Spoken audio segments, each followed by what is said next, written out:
Wednesday, June 7. Those who follow the Lamb. Read Revelation 13, verses 1 and 2. Where does the beast come from? And who gives the beast his authority? Revelation 13, beginning at verse 1. Then I stood on the sand of the sea, and I saw a beast rising up out of the sea, having 7 heads and 10 horns, and on his horns 10 crowns, and on his heads a blasphemous name. Now the beast which I saw was like a leopard. His feet were like the feet of a bear, and his mouth like the mouth of a lion. The dragon gave him his power, his throne, and great authority. The first beast power of Revelation 13 receives his power, seat, and great authority from the dragon.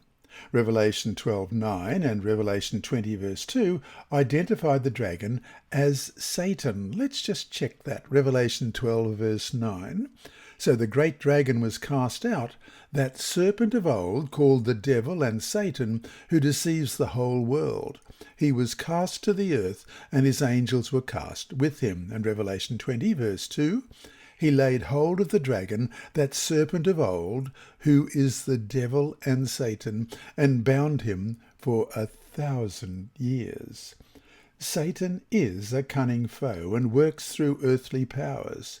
Revelation 12, 3-5 says, this dragon, the devil, attempted to destroy the male child as soon as he was born. Let's read that. Revelation 12, beginning at verse 3. And another sign appeared in heaven. Behold, a great fiery red dragon, having 7 heads and 10 horns and 7 diadems on his heads. His tail drew 1/3 of the stars of heaven and threw them to the earth. And the dragon stood before the woman who was ready to give birth, to devour her child as soon as it was born. She bore a male child who was to rule all nations with a rod of iron, and her child was caught up to God and his throne. This male child was later caught up to God and his throne. This, of course, refers to Christ. Desiring to destroy the Christ child, Satan worked through Herod and Imperial Rome. At the end of Jesus' life, a Roman governor, Pilate, condemned Christ to die. A Roman executioner nailed him to the cruel cross. A Roman soldier pierced him with a spear, and Roman soldiers guarded his tomb.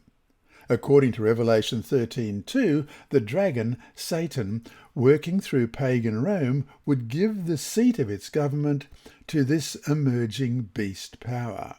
The Seventh-day Adventist Bible Commentary, Volume 7, page 817, has this quote: though primarily representing Satan, the dragon in a secondary sense represents the Roman Empire.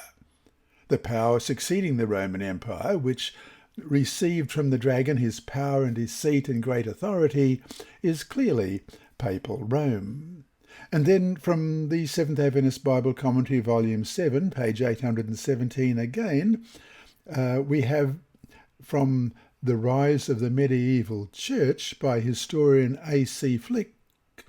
He explains that out of the ruins of political Rome arose the great moral empire in the giant form of the Roman Church. End of quote. Read Revelation 13 verse 3 and Revelation 14 verse 4. What contrast do you see in these verses?